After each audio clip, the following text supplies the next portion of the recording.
Frostbite's been in development since 2006, and there's always been a roadmap and a plan for Gen 4 and beyond. So I like to think of Frostbite as an evolutionary process, and Frostbite 3 is the next step in that evolution. Frostbite 3 is a really powerful tool set. A gamer is going to experience a much more authentic, believable, and realistic-looking game. We have one unified program where you can create content that will run on everything from an iPhone to a next-gen console. And now it's really coming online and enabling the game designers to do way more than they've ever been able to do before. We spend significant effort on creating more dynamic and living environments. Before, they would have to go to a lot of work to make a tree feel like it swayed in the wind. Now we give them the tools to create the tree, and we let the game engine control how the wind affects that tree. Frostbite allows everything to work together. The waves on the beach, the wind blowing the whitecaps, even the clouds overhead all move consistently with the forces of nature.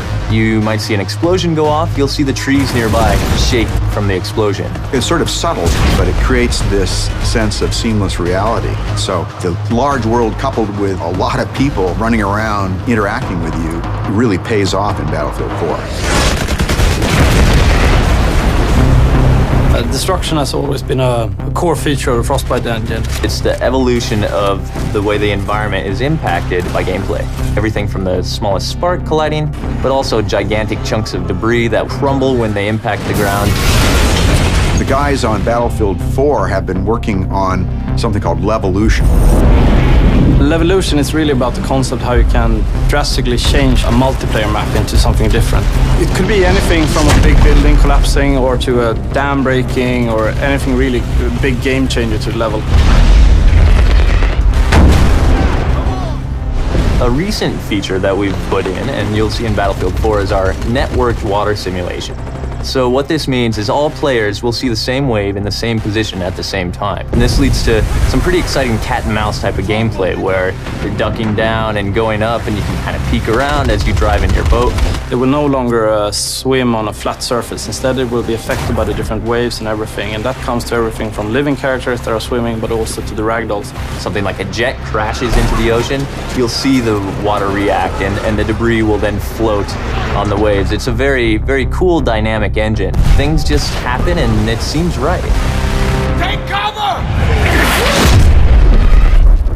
In Frostbite 3, we've made a priority of much more believable, emotionally believable characters. There's a whole slew of features in Frostbite that support that, and one of the most important is the way a person's eyes look.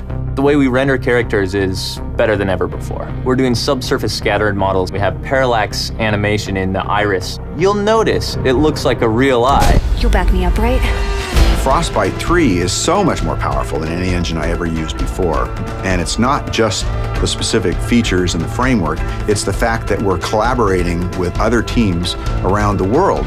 In the past, before we had the Frostbite team, we were building a new engine every time and we were kind of stumbling constantly. Now, to have the team here to focus on new releases with new goodies means that we as a team can focus on the creative side to deliver better games, better experiences. Today it's used by a lot of different genres, so everything from racing games to real-time strategy games and RPGs.